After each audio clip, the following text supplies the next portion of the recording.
저에게 오늘 주어진 시간이 30분이에요. 30분 동안 여러분들이 이 남을 만한 얘기를 하기 위해서 최대한 핵심만 좀 정리해서 그렇게 얘기를 하도록 하겠습니다. 지금 사람들이 제일 걱정하는 질환이 우리나라 사망 3대 원인이 심혈관 질환, 뇌혈관 질환, 그리고 암이에요. 심혈관 질환은 심근경색 협심증. 심근경색이 암보다 더 무서워요. 왜냐하면 암은 이제 뭐 몇 년간 살 수 있습니다. 또는 몇 달간 살 수 있습니다. 이렇게 시간을 주거든요. 그러니까 가족들하고 정리할 시간도 있고 얘기할 시간도 있고 그 버킷리스트 10가지 하고 싶었던 것도 하고 막 그럴 시간이 충분히 있어요. 암은 시간이 있는 병인데 심근경색은 시간이 없어요. 어느 날 갑자기 죽어요. 그냥 가다가 이렇게 인사 나눌 시간도 없이. 저희 아버지도 심근경색으로 바이패스 수술까지 하고 오랫동안 잘 지내셨었는데 마지막에는 어떻게 답이 없었어요. 갑자기 돌아가셨기 때문에. 그 전날에도 저하고 얘기하고 저한테 웃긴 얘기지만 야 삼성전자 주식을 팔아라 뭐 이런 얘기하다가 그 다음날 바로 돌아가셨어요. 그러니까 심근경색은 예고 없이 금방 죽는 병이라 진짜 무서운 병. 그 다음 뇌졸중. 뇌졸중은 뇌에 있는 혈관이 막히는 병이죠. 그것도 갑자기 죽는 경우도 있지만 갑자기 죽지 않더라도 그건 말을 못하게 되고 인사불성이 되고 그것도 치매도 갑자기 생기기도 하고 한쪽 팔다리를 못 쓰게 되고 이런 무시무시한 일이 생겨요. 그 다 어디서 오는 거냐면은 혈관이 좁아지고 막혀서 생기는 병이거든요. 근데 옛날에는 혈관이 좁아지고 막히는 걸 콜레스테롤 때문이다 그렇게 얘기를 했었어요. 그 이전에는 담배 때문이다, 잘못된 식습관이다 그걸 되게 많이 강조를 했어요. 심장병이 그것 때문에 생긴다고 하는 인식이 없었거든요. 근데 70년대, 80년대에 접어들면서 음식과 연관이 있고 야, 금연해야 되겠구나. 담배 피면 혈관이 좁아지는구나. 이런 발견, 인식이 있었어요. 일종의 혁명적인 생각이었어요. 왜냐하면 그 전까지는 담배 광고를 TV에서 했었어요. 담배가 그런 문제를 일으킨다고 생각하지 않았고 심지어 어떤 의사들은 담배를 피면 건강이 좋아진다는 얘기까지 했었어요. 저 대학 다닐 때까지만 해도 버스에서 담배 피고 택시에서 담배 저도 대학 들어가자마자 담배가 피우고 싶어서 버스에서 담배 많이 피우고 그랬었어요. 근데 그 다음에 또 한 번의 혁신적인 생각의 변화가 콜레스테롤 때문이다 그랬었어요. 그리고 콜레스테롤 먹지 말라고 막 그랬었는데 사실은 콜레스테롤은 혈관에 상처가 난 걸 패치하는 찐득이 물질이 달라붙어서 새지 않게 이렇게 땜빵해주는 물질로서 등장을 하는 거거든요. 콜레스테롤을 많이 먹어서 그런 게 아니라 왜 콜레스테롤이 많이 만들어질 수밖에 없는 상황이 생기는가를 짚어야 되는데 무조건 콜레스테롤을 낮춰라 이렇게만 얘기를 했죠. 근데 최근에 아주 기념비적인 연구 결과가 하나 있었는데 뭐냐면 콜레스테롤을 많이 먹어서 그런 게 아니라 자꾸만 몸에 염증이 생기는 게 문제라는 거예요. 혈관에 염증. 혈관에 염증이 생기니까 그 염증을 커버하기 위해서 뭔가 물질들이 몰려들고 그걸 커버하다가 혈관이 좁아지는 거죠. 그래서 만성적인 염증이 심혈관 질환, 뇌혈관 질환, 즉 혈관 질환을 만들어내는 원인이기 때문에 염증을 낮춰야 되지 않냐 이런 얘기들이 나와요. 한 10년 단위로 20년 단위로 우리 그동안 너무 한쪽 면만 생각했던 거 아니야? 라는 반성이 계속해서 일어나죠. 근데 사실은 가장 기본적인 것은 식생활을 어떻게 하느냐 이 문제인 것 같아요. 그래서 저는 여러분들께 늘 식생활에 대해서 얘기하려고 합니다. 오늘도 그런 얘기, 시간이 30분밖에 없기 때문에 그런 얘기 주로 하려고 합니다. 어떤 사람이 신과 인터뷰를 했다고 합니다. 신이시여, 사람들에 대해서 생각할 때 제일 좀 이해가 안 가고 답답한 게 뭐가 있으세요? 라고 물어봤더니 신이 이렇게 대답을 했다고 합니다. 야, 사람들은 말이야, 젊었을 때에는 돈을 벌기 위해서 건강을 버리더니 나중에는 그 잃어버린 건강을 되찾기 위해서 돈을 버리더라. 그런 얘기를 했답니다. 이 말이 공감이 되세요? 젊었을 때 미친 듯이 일하면서 건강도 돌보지 않고 막 그냥 그 배달 음식 시켜 먹고 밤에 뭐 먹어가면서 밤새 일하고 그렇게 돈은 벌었는데 나중에는 그것 때문에 혈관도 망가지고 간도 나빠지고 콩팥도 나빠지고 병원에다 돈을 많이 쓰고 있는 거죠. 영양제를 사고 있는 것도 돈을 쓰는 거죠, 결국은요. 젊었을 때 좋은 식습관 가지고 살았다면 약이건 뭐건 아무것도 필요가 없었을 텐데 말입니다. 그래서 오늘은 성인병의 대표, 성인병의 꽃은 뭐냐면 방금 말했던 심혈관 질환, 뇌혈관 질환, 그리고 암이에요. 암도 잘못된 식습관으로 생기는 경우가 많으니까. 암은 잘못된 DNA 때문에 문제냐? 그게 아니라 그 DNA 유전자가 온 스위치가 켜지는 데에는 어떻게 살았느냐가 더 결정적인 역할을 해요. 섭생, 그 후성 유전학이라고 하는데 그 중에 하여간 먹는 문제가 제일 크기 때문에 먹는 문제 생각해 봐야죠. 이게 두 가지 핵심적으로 얘기할 거예요. 뭘 덜 먹어야 되는가? 그리고 뭘 더 먹어야 되는가? 그 얘기를 하도록 하죠. 제가 한의사다 보니까 많은 사람들이 내가 당뇨가 있는데 심장병이 있는데 뭘 먹어야 돼요? 그런 질문들을 하세요. 그분들에게 제가 얘기 드리는 건 뭘 먹어야 하는가 보다 뭘 먹지 말아야 하는가가 훨씬 더 중요하다고 얘기해요. 밤마다 삼겹살에 소주 털어넣으면서 아침마다 당뇨약, 고혈압약을 넣고 있다면 그 밑 빠진 독에 물 붓는 거하고 똑같은 상황이에요.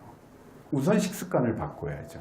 그래서 저는 뭘 먹어야 하는 것보다 뭘 먹지 말아야 하는 것가 훨씬 더 중요하다고 생각하고요. 첫 번째로 먹지 말아야 되는 큰 카테고리 지방과 설탕인데요. 그 중에 지방, 나쁜 지방. 나쁜 지방은 요 세 가지를 생각하세요. 첫째는 포화지방, 둘째는 트랜스지방. 트랜스지방산도 포화지방의 일종이에요. 그런데 식물성 지방을 포화를 시키기 위해서 수소를 첨가해서 압력을 가해서 넣었더니 얘가 화학식이 확 뒤바뀐, 분자식이 뒤바뀐 이상한 구조의 지방이 만들어지더라. 그게 이제 트랜스 지방산인 거예요. 세 번째는 아무리 좋은 지방도 공기 중에 오래 노출이 되면 산화가 되거든요. 산화된 지방은 포화지방, 트랜스 지방보다 더 나빠요. 고등어에 오메가3 많이 들어있다고 좋던데 근데 그 오메가3가 산화되면 산화가 쉽게 되거든요. 그러면 더 나빠요. 더 큰 염증을 일으키거든요. 오죽하면 고등어 먹고 상한 생선 먹고 식중독 걸려서 막 응급실 가고 그래요. 그래서 오메가3 같은 거 되게 중요해요. 후진 거 먹으면 오히려 몸이 맛이 가는 상황이 생겨요. 외국에서 들어오는 오메가3 중에서는 장용성 캡슐에 쌓여져 있는 게 있어요. 장에서만 녹는다. 왜 장에서만 녹게 만드느냐면 일찍 녹아버리면 비린내가 올라오니까 그 비린내를 포장하기 위해서 장용성 캡슐에 쌓아서 그렇게 파는 경우가 있어요. 캐나다산, 중국산, 뉴질랜드산, 청정 지역에서 만들었다 이렇게 오메가3 하는데 사실은 중국에서 드럼통으로 가져간 거 캡슐만 거기서 싸가지고 싸게 풀리는 것들 많아요. 메이드 인 뉴질랜드이긴 한데 원재료는 중국산에서 드럼통으로 간 것들. 비린내 나는 오메가3는 안 먹는 게 좋다. 일단은 제가 그 얘기 꼭 드리고 싶고요. 자, 왜 이 포화지방이나 나쁜 지방들이 문제가 되냐면 혈관 속에 얘네들이 둥둥 떠다니다가 혈관에 염증을 일으켜요. 아까 말했지만 염증이 일어나면 그게 빵꾸가 나면 문제가 생기기 때문에 그 관이 터지지 않는 걸 막기 위해서 이 콜레스테롤 같은 게 얘네들을 덮어 씌우는 거예요. 그러다 보면 그게 좁아지다가 막히는 일이 생기죠. 그래서 좁아져 있는 상태는 협심증이라고 하고 확 막혀버리면 혈류가 끊기면 심장이 마비돼 버리거든요. 그게 심근경색이죠. 뇌에 있는 혈관이 막히면 중풍이고 팔다리에 있는 혈관이 막히는 건 그냥 용서할 수 있어요. 그냥 저리고 뭐 이런 느낌 정도지만 이런데 혈관이 막히면 바로 위중한 상태로 가기 때문에 근데 그것을 일으키는 주된 원인이 뭐냐? 바로 나쁜 지방. 그 나쁜 지방이 어디 있는지 생각해 볼 거예요. 고깃집에 가서 이 집에서 제일 맛있는 고기를 내와라 하면 이런 고기 내옵니다. 이 뭐냐면 꽃등심이죠. 이 하얀 살코기 사이사이에 하얗게 기름이 껴있어요. 이걸 마블링이 되어 있다 그래요. 빨간 건 근육이고 하얀 건 지방이고 원래 동물의 지방은 피하에 있는 게 정상이에요. 피하. 외부에서 바이러스나 박테리아가 침범하지 못하도록 막아주고 또 보온을 해주고 그러는 역할인데 어떻게 하다가 이 꽃등심에는 근육, 살코기 사이사이까지 지방이 흘러 들어갔을까요? 지방이 흐르고 넘쳐서 살 속에까지 들어간 거죠. 30, 40대 남성들 요즘에 건강검진을 해보면 지방간이 있는 분들이 너댓 명 중에 한 명이에요. 간에 지방이 껴있는 거예요. 그렇게 배가 많이 나온 사람들의 배를 갈라보면 이 꽃등심처럼 살 속에 지방이 잔뜩 끼어있는 경우가 있어요.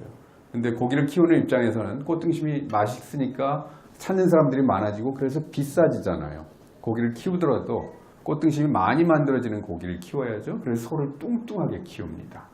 지금 닭 때문에 많이 문제가 됐었는데 공장식 축산 때문에 소도 마찬가지예요. 일본에서는 최상등질 꽃등심을 만들기 위해서 조그마한 축사에다 소를 가둬놓고 뒤돌아볼 공간도 없는 데다가 심지어 쇠사슬로 묶어놓기까지 한대요. 어쩌면 그 소는 자기 몸속에 스트레스와 독을 쌓아가고 있는지도 몰라요. 어쩌면 그 소의 뒷다리를 잡고 혈압을 재보면 고혈압일지 모르고 고혈당일지도 몰라요. 그렇지만 소의 혈압 관리나 혈당 관리는 안 해요. 전염병 관리만 하죠. 자기 먹이도 아닌 것을 먹어가면서 조그마한 축사에 갇혀서 소의 수명은 30년이건만 시장에 팔려 나오는 소들은 3년. 이렇게 조그마한 이런 멋진 호텔방에다가 소를 키우는 게 아니죠. 만약 여러분을 조그마한 쪽방에다 가둬놓고 하루 종일 피자, 햄버거와 콜라만 준다면 아마 미쳐버릴지도 모를 거예요. 부드러운 꽃등심의 맛을 저도 잘 알거든요. 맛있잖아요. 그러나 그 부드러운 꽃등심 한 점을 삼킬 때에 소의 분노와 한을 함께 삼키는지도 모릅니다. 그래서 저는 꽃등심은 잘 안 먹어요. 저는 채식주의자는 아닙니다. 제가 호주에서 잠깐 2년 동안 살았던 적이 있었는데 호주가 이 세상에서 제일 뚱뚱한 나라래요. 그래서 그 사람들에게 반성이 생겼어요. 근데 걔네들이 뚱뚱한 얘기는 고기 때문이 아니라 맨날 디저트를 먹어요. 밥 먹고 나면 꼭 디저트, 달달한 케이크, 당근 케이크인데 당근은 별로 안 들고 설탕만 잔뜩 들어있는 그런 케이크 좋아하고 그러죠. 심장병도 늘어나죠. 제일 뚱뚱한 나라니까. 그래서 이 사람들에게는 반성이 생겼어요. 마트에 가보면 우리나라에서 보는 삼겹살이나 꽃등심 같은 건 찾아볼 수가 없어요. 대신 제일 비싼 고기가 이런 고기예요. 기름기 하나도 없는 거. 우리나라에서 3등급으로 팔리는 거. 맛 없는 거. 근데 여기에는 이 사람들은 뭐라고 써놓냐면 하트 스마트라고 라벨이 붙어 있어요. 심장 건강에 좋다는 뜻이. 그게 훨씬 더 비싸요. 아마 우리나라도 그렇게 바뀔 거예요. 우리나라는 미국 따라 하다 보니까 고기의 등급을 5등급으로 나눠요. 3등급, 2등급, 1등급, 1 플러스 등급, 2 플러스 등급이에요. 근데 우리 뭘 제일 좋아하죠? 투뿔 등심을 제일 좋아하죠. 건강에는 제일 나쁜 등심이라고 생각하면 되죠. 3등급이 제일 좋은 거죠. 그러니까 등급이 좋은 고기가 좋은 고기가 아니라 맛이 좋은 고기고 건강에는 별로인 거예요. 꽃등심은 차츰 우리 땅에서 외면을 받아가기를 저는 내심 기대하고 있습니다. 삼겹살, 기름 잔뜩 있는 거죠. 이런 고기 외국 사람들 별로 좋아하지 않아요. 우리는 삼겹살이 서민 음식으로 갔다가 그렇게 온 거죠. 잘 안 먹던 고기가. 닭도 공장식 축산 때문에 닭도 수명이 제가 본 자료에 의하면 10년이 넘는다고 해요. 근데 시장에 팔려 나오는 고기는 4주, 3, 4주 정도 된 고기죠. 빨리 키우죠. 빨리 키우는 게 이 고기업 하시는 분들한테는 미션이에요. 소도요, 좋은 고깃집 가면 한우 판다고 하는데 자랑스럽게 이 도축 이거 증명서를 붙여 놓습니다. 그런데 소의 성별 칸을 보면 뭐라고 써 있냐면 거세라고 써 있어요. 숫소. 거세하는 거죠. 암소가 맛있으니까. 숫소는 냄새 나니까. 거세를 하고 나서 그 다음에 육질이 좋아지도록 호르몬제를 쓰는 경우도 있다고 해요. 말하자면 트랜스젠더죠. 소, 닭, 돼지, 오리. 고기가 나쁘다는 게 아니라 우리가 키우는 방식에 상당히 반성할 점이 많이 있는 거고, 그리고 그것이 우리 몸속에 들어왔을 때에는 부메랑으로 들어와서 우리에게 영향을 미치죠. 이 계란 사건은 사실은 터질 게 터진 거죠. 내가 먹는 것이 내가 된다는 말이 있습니다. 내가 지방 많은 거 먹으면 내 몸에도 지방이 쌓이고요. 내가 먹는 항생제 듬뿍 절여져 있는 소닭, 돼지, 오리 먹으면 나에게도 비슷한 일이 생길 수 있는 거죠. 미국 암연구소에서 발표한 게 이거예요. 돼지고기, 소고기, 양고기 같은 적색육을 하루에 85g 이상 먹으면 암 발병 위험률이 증가한다는 거죠. 고기를 많이 먹으면. 여러 가지 이제 가설들이 있어요. 왜 고기 많이 먹는 나라에서 이런 암이 생기는가. 근데 하여간 철분의 과다, 고기를 키우는 과정에서 하여간 결론 낼 수는 없지만 고기를 많이 먹으면 암 발병 위험률이 높아진다는 거예요. 특히 어떤 암? 대장암. 대장은 하수구거든요. 먹은 남은 찌꺼기들이 다 대장으로 흘러 들어가는데 거기 처리 능력이 떨어져 있는 경우에는 유독 물질을 내보내질 못하면서 대장벽에 염증이 생기고, 염증이 오래되면 또 개실도 개실이 이렇게 주머니처럼 이렇게 파이는 거고요. 용종은 버섯처럼 올라오는 거고, 개실이나 용종이나 사실은 뭐 다 거기서 거기에요. 염증이 오래되고 개실, 용종이 생기다 보면 그게 암으로도 발전하는 거죠. 대장암 환자들 굉장히 많이 늘었어요, 우리 주변에. 그리고 놀랍게도 이런 기사가 나옵니다. 한국인 대장암 발병률이 세계 1위라는 거예요. 예전엔 선진국에서, 이게 얼마 전에 나온 뉴스예요. 따끈따끈한 뉴스예요. 2015년 뉴스네요. 지금은 어떤지 모르겠어요. 한국이 인구 10만 명당 45명으로 다른 나라를 제치고 1위. 세계 평균은 10만 명당 17.2명. 아시아 평균은 13.7명인데 아시아 좀 낮잖아요. 근데 한국은 45명으로 1위. 왜 그럴 것 같아요? 왜 우리나라에 이런 일이 생겼죠? 우리 음식 문화에 대해서 상당히 자부심이 있었거든요. 근데 그건 옛날 얘기. 요즘 사람들은 우리 어머니, 아버지, 할머니, 할아버지가 먹던 식으로 먹고 있지 않은 거예요. 그 이유는 우리가 고기를 먹되, 제가 생각하기엔 아무도 이런 역학 연구를 하진 않아요. 돈이 안 되는 연구 하지 않습니다. 우리나라에서건 세계에서건. 돈 되는 연구, 신약 개발, 뭐 제품 만들 때 연구비가 나와서 연구를 하는 거지, 연구하는데 땅 파서 연구하지 않잖아요. 대학은 돈이 안 되는 연구에 지원하지 않고요. 그러나 그냥 쭉 생각해 보면 저는 우리나라의 대장암 환자들이 늘어난 이유는 우리가 고기를 먹는 방식에 좀 문제가 있는 것 같아요. 숯불 바베큐, 우리나라 굉장히 발달해 있어요. 식탁에 바로 앉아서 바베큐를 해 먹는 나라 전 세계적으로 없어요. 우리나라밖에 없어요. 그럼 외국 사람들이 와서 한국에서 제일 신기해하는 게 바로 테이블에서 숯불로 구워 먹는 거거든요. 근데 구워 먹으면 타는 연기, 탄 거, 그런 거 발암물질의 원인이 돼요. 그러니까 애들이 좋아하는 소세지, 햄, 그런 것들. 그렇게 고기를 먹다 보니까. 또 하나, 전 세계적으로 우리나라에 아주 특징적이고 소위 경쟁력이 있다고 하는 닭 요리가 뭐냐면 프라이드 치킨이에요. 그런데 밤마다 프라이드 치킨을 먹고 있죠. 한국 사람들이 치킨 소비량은 세계 1위죠. 치킨 소비량, 숯불고기, 숯불에 탄 고기 섭취가 세계 1위니까 대장암도 세계 1위가 되고 있는 게 아닌가. 저는 그렇게 생각을 해봐요.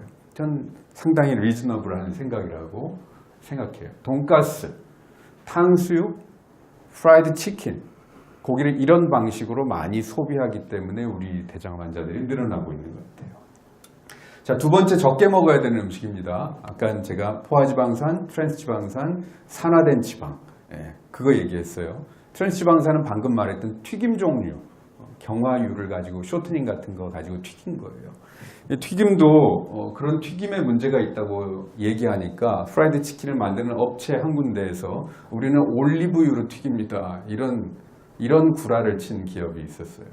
올리브유는 발연점이 낮기 때문에 튀기면 다 타버려요. 그러니까 아주 저급 올리브유로는 가능한 일이에요. 그래도 좀. 그런 엑스트라 버진 올리브유로는 절대 할 수 없는 일이에요. 올리브유는 샐러드 소스, 그냥 찍어 먹는 데 쓰는 거지 튀겨 먹는 데 쓰는 게 아니에요. 그 순수하게 올리브유일까라는 의심이 들기도 하고, 그게 정말 좋은 올리브유라 하더라도 어떤 종류의 기름이건 고온으로 튀기잖아요. 그럼 그게 트랜스지방으로 변화돼요. 집에서 튀겨도 마찬가지고요. 그러니까 튀김은 정말 참 아쉬운. 그럼 저는 프라이드 치킨을 안 먹는 저도 먹어요. 근데 정말 가끔 먹어요. 가끔. 미치도록 먹고 싶을 때가 있거든요. 그 맛을 아니까 가끔 먹죠. 가끔 한 달에, 한 2달에 한 번 정도는 먹었던 것 같아요. 그렇지만 이걸 일주일에 2번씩 프라이드 치킨을 먹고 있다? 그러면 병이 생기는 거예요. 2-3달에 한 번 먹는다? 맛있게 먹죠. 행복하게. 한강물에 오줌 한 번 넣는다고 한강물에 오줌물 되나요? 그런 마음으로 맛있게 먹죠. 그 다음 슈가, 설탕이에요. 설탕으로 대표되는 설탕, 과당, 그런 단순 당류. 단순 당을 먹으면 혈액 중에 혈당이 아주 빠르게 흡수가 돼요. 그리고는 혈당이 쭉 올라가죠.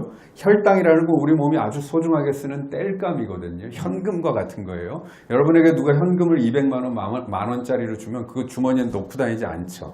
쓸 만큼만 딱 남기고 나머지는 저축시키게 되는데 우리 몸에도 저축 기전이 있어요. 저축시키기 위해서 나오는 호르몬이 바로 인슐린. 인슐린이 쫙 올라가요. 고인슐린. 그럼 췌장에는 부담이 되고 고인슐린이 생기면 그것이 또 염증을 만들어내요. 만성적인 염증을 만들죠. 혈당 조절 능력은 떨어지고 췌장은 혹사당하고 조직에서는 너 왜 인슐린이 이렇게 많이 나와서 설치는데 하면서 인슐린에 대해서 점점 저항을 하게 돼요. 잔소리도 한 번 먹히지만 계속 하면은 들은 둥 만 둥 귀로도 안 들어오는 것처럼 인슐린도 자꾸 나오다 보면은 조직이 저항을 해요. 그게 인슐린 저항성이에요. 지방간, 당뇨병, 인슐린 저항성으로부터 시작하죠. 여자들이 생리불 쓴 생리가 안 하고 이러는 다낭성 난소, 인슐린으로부터 시작하는 거예요. 인슐린 저항증으로부터. 인슐린이 나쁜 게 아니라 너무 많이 나온 게. 뭐니 왜 나왔는데? 너무 달달한 음식을 많이 먹어서. 보이지 않는 설탕을 많이 먹어서. 이것이 비타민과 미네랄을 소모시키고요. 현대인들은 비타민 B군의 소모량이 많아졌어요. 밥을 통해서 먹지만 비타민 B군이 부족해져요. 신진대사가 떨어지고 지방으로 설탕도 축적이 되어서 온갖 성인병을 유발하는 원흉이 된 겁니다. 저는 이 설탕 정제술이야말로 정말 악마가 가르쳐준 기술이 아닌가 하는 생각까지도 하게 됩니다. 설탕 많이 든 음식 생각하면 아이스크림, 초콜릿, 사탕 이런 것만 생각하는데 보이지 않는 설탕이 많아요. 모르고 먹는 설탕들. 설탕의 다른 이름들이에요. 정백당, 정제당, 백설탕이라고 식품 표시에 서 있으면 화들짝 놀라는 분들이 정백당이라고 써 있으면 아무 생각이 없어지는 분들이 있어요. 똑같은 말인데 말이죠.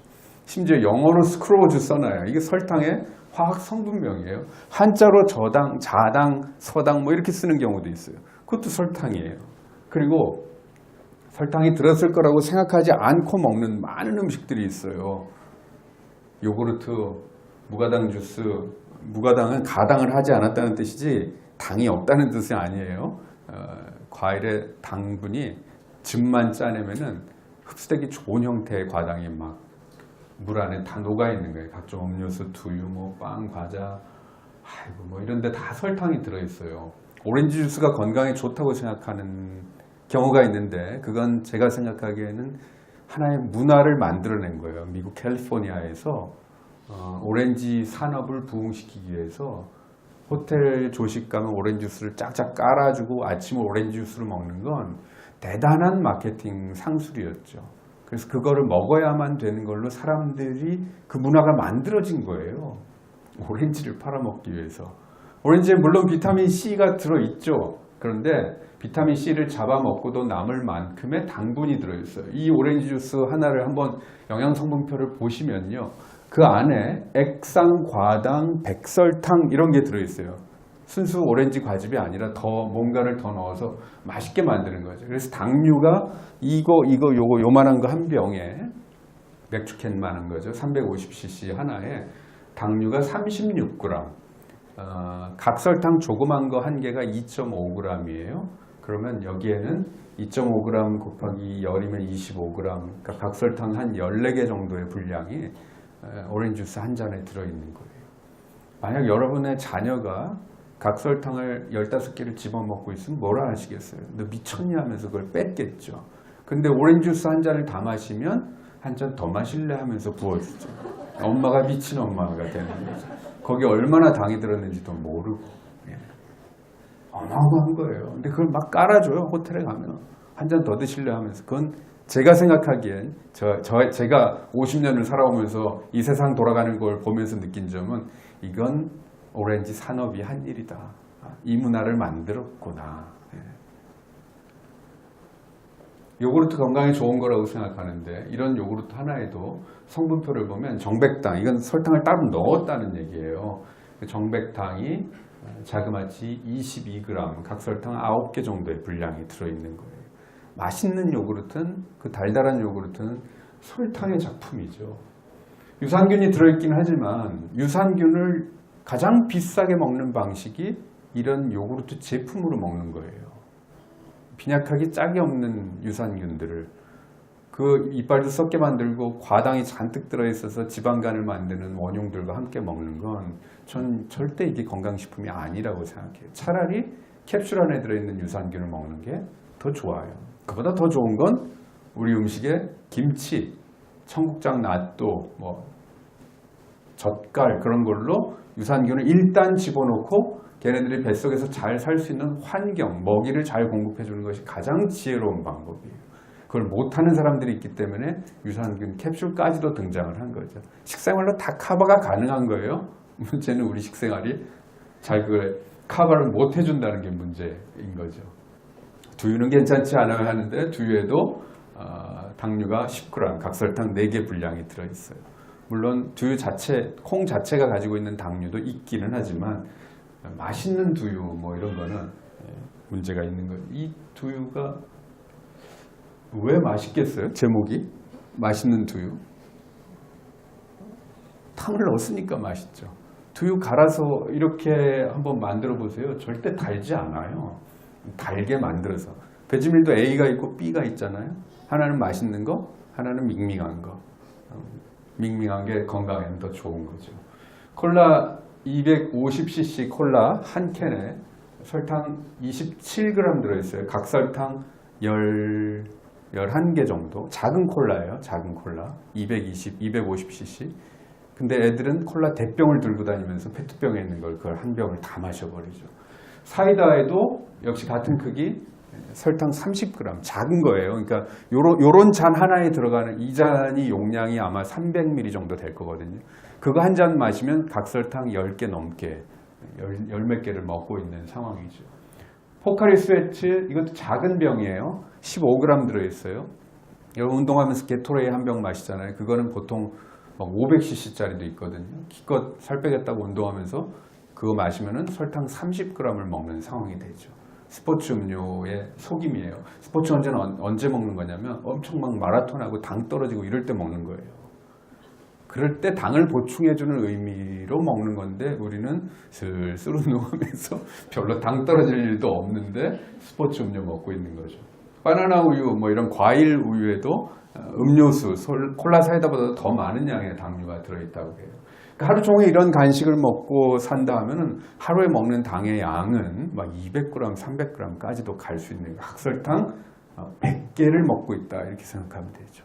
그러는 사이에 대한민국 많은 사람들이 당뇨, 지방간 그리고 이유를 알 수 없는 만성적인 염증, 그 염증으로 피부에 뾰루지, 심장 혈관에 상처나고 막 그렇게 도미노처럼 퍼지는 거예요. 사실은 설탕 많이 먹는 것이 지금 이 문제를 만들어내는 가장 원흉이 아닌가 싶어요. 이거 종합 예술이에요. 이런 식품들은 트랜스지방, 포화지방, 설탕 이런 게 종합적으로 섞여져 있는 게 과자, 빵 이런 거예요. 빵, 저는 빵이 너무 안타까워요. 원래 빵 그냥 밀가루 반죽해서 발효만 시켰다면 몸에 좋은 효모도 먹고 좋은 거였을 수도 있지요. 그러나 무슨 파리바게트니 어디서 나오는 빵들은 어쩜 그렇게 달콤하고 부드럽고 맛있습니까? 그 달콤함이 만들어내는 건 설탕, 부드러움은 지방이죠. 몸에 좋은 버터 쓰는 것도 아니에요. 그냥 마가린류의 버터, 그 트랜스지방산 덩어리예요. 마가린은요. 그런 거 가지고 달달하게 만들지. 순지방과 설탕 덩어리들. 이 최악이죠. 도나츠가. 그걸 트랜스지방이 가득한 기름에 튀겨내고 그다음에 설탕 옷을 또 뿌려주고 저 안에 트랜스지방산이 이미 가득한 거예요. 근데 아침 식사를 주스와 도넛으로 먹으라고요. 이런 마가린. 건강에 좋은 건 줄 알았어요. 예전에 옥수수 마가린이라서 바다 밥 비벼 먹고 그랬는데 이건 포화지방보다 더 나쁜 지방. 여기 이제 빵 만들 때 이걸 넣어가지고 만들거든요. 그래서 덜 먹어야 하는 음식 마무리할게요. 나쁜 지방, 튀긴 음식. 튀긴 음식 진짜 치킨, 탕수육, 돈가스 막 이런 거. 그다음에 달달한 음식, 달다구리한 음식들. 그럼 뭘 먹고 살아야 하는데? 할머니한테 물어보면 돼요. 할머니는 옛날에 이런 거 안 먹고 살았어요. 할머니, 할아버지, 우리 어머니, 아버지 때에도 뭔가 출출하면 뭐 먹었냐면 고구마, 감자, 옥수수, 그냥 있는 거. 심지어 당근, 무철에는 무 잘라 먹고 그런 간식 좋은 거예요. 그러니까 애들이 뭐 먹고 싶어 하면 고구마나 감자 같은 거 좀 삶아 먹으면 좋을 것 같아요. 근데 그렇게 허기질 일이 없어요. 여러분이 살면서 허기지는 때 있나요? 어쩌다 식사 때를 놓쳤을 때나 허기지지 밥 3끼를 딱 먹고 살면 허기지지 않아요. 그러니까 간식이 왜 필요하지? 농사 지을 땐 새참이 필요했죠. 열심히 일을 하니까 새참을 먹는 거예요. 근데 여러분 새참 먹을 일 없을걸요. 아마도 일반적인 사무직 환경에서 산다면. 저는 간식은 거의 안 먹는 것 같아요. 저는 뭐 진료하느라 늘 방 안에 앉아 있게 되고 그러기 때문에 밥도 소식을 하게 되고요. 그런데 이제 허기지는 분들이 나타나는 이유는 이상징후예요. 그거는요. 음식을 당분이 많은 걸 먹잖아요. 그럼 인슐린이 너무 많이 쏟아져 내려오면서 확 떨어뜨려요. 그래서 저혈당이 생겨요. 그래서 밥 먹은 지 한 몇 시간 지나면 손이 떨리거나 기운도 없고 이것은 저혈당의 사인일 수, 당뇨로 가고 있는 이제 초입에 진입한 거예요. 그런 현상이 나타나고 있다면 그때부터 정신 바짝 차려야 되는 거예요. 식생활이 바뀌어야 되죠. 뭘 먹어야 되는가, 무엇을 더 먹어야 되는가, 핵심만 짚고 넘어갈게요. 우선 밥을 흰 쌀밥을 먹지 말고 현미밥을 드세요. 현미에는 각종 비타민 B군이 많이 들어있고 비타민 E, 토코페롤, 그리고 뭐 가바 뭐 등등 속껍질엔 섬유질도 풍부하기 때문에 웬만한 변비는 현미밥만 먹어도 나아져요. 근데 현미밥을 먹고 소화가 잘 안 된다는 분들이 있어요. 이유는 잘 씹어 먹지 않아서 그래요. 한 30번 이상 씹어 먹어야 되고요. 그 다음에 현미에 들어있는 피틴산이라는 게 있는데 얘가 다른 미네랄의 흡수를 좀 방해한다고 알려져 있어요. 꼭 그렇지 않다는 연구 보고도 많이 있는데 반대론자들은 그 얘기를 해요. 근데 피틴산을 분해시켜서 이노시톨을 만들거든요. 그 이노시톨은 인슐린 저항성을 낮춰주고 여러 가지로 하는 역할이 많아요. 그런데 피틴산을 이노시톨로 분해시켜내는 역할을 하는 세균이 장 속에 얼마나 많이 있냐 없냐에 따라서 결과가 달라지는 거예요. 그러니까 현미 먹어서 소화가 안 된다는 사람들은 첫째, 많이 씹어 먹으면 돼요. 가루가 날 정도로. 둘째, 장내에 좋은 유산균이 살 수 있는 환경을 만들어주면 됩니다. 현미가 나쁜 게 아니에요. 그리고 각종 야채를 먹되 뭐가 어디에 더 좋지 공부해도 끝이 없고요. 아는 것보다 모르는 게 훨씬 더 많아요. 이거 하나하나에 대해서도 제가 얘기 드리고 싶은 얘기가 많은데 오늘 그럴 시간이 없으니 2가지 원칙만 알려드릴게요. 첫째는 색깔을 골고루 다양하게 드세요. 빨간색 계통, 초록색 계통, 노란색 계통, 하얀색, 회색 계통, 보라색, 검은색 계통 그렇게. 그런데 밥상 위에 원재료의 색깔이 빨갛고 노랗고 회색이고 백색이고 보랏빛이고 이런 원재료가 이런 골고루의 무지갯빛 밥상이냐? 오케이. 잘한 거예요. 두 번째, 부위가 골고루 들어가느냐. 이파리, 종자, 뿌리, 열매, 해조류. 그렇게 순서로 적어 놓은 거예요. 열매, 이파리, 뿌리, 종자들, 콩, 들깨, 그다음에 해조류. 그렇게 한 가지씩 올라가 있으면 돼요. 그렇게 장 볼 때도 뿌리 하나 샀네? 그럼 이파리 하나 사고, 시금치, 아욱 이런 거 사고, 종자 살까? 그러면 씨앗 종류로 사고. 그렇게 장 볼 때 장바구니를 그렇게 구성을 하도록 하십시오. 이 대장암을 예방하는 데 있어서 제일 좋은 음식 섭취 방법은 우리 전통적으로 하던 건 나물이에요. 나물. 샐러드와 나물은 차원이 달라요. 샐러드 그깟 거 올려봐야 요만큼 그 물기 다 빠지면 정말 요만큼도 안 되는 샐러드 먹고 채소 먹었다고 할 수 없어요. 그렇지만 우리는 나물을 말려서 이렇게 묻혀서 이렇게 하면은 훨씬 더 많은 양의 섬유질 그리고 식물성 영양소를 섭취할 수 있어요. 비빔밥은 정말 세계적인 음식이죠. 영양면에서도 훌륭하고 그렇게 먹으면 좋죠. 그리고 콩, 씨앗, 견과류. 콩을 먹는 제일 좋은 방법은 남의 이름이긴 하지만 낫도 정말 좋아요. 메주콩은 소화가 잘 안 되거든요. 그래서 미생물로 하여금 미리 소화시켜 놓게 한 게 낫도, 청국장, 된장 그런 거예요. 메주콩 종류는 그렇게 먹는 거예요. 검은 콩은 당도가 상대적으로 높아요. 그래서 밥에 넣어 먹게 됐죠. 튀긴 콩은 별로 좋지 않고 씨앗 종류, 해바라기 씨, 호박 씨 밥에다가 넣어서 먹어도 좋아요.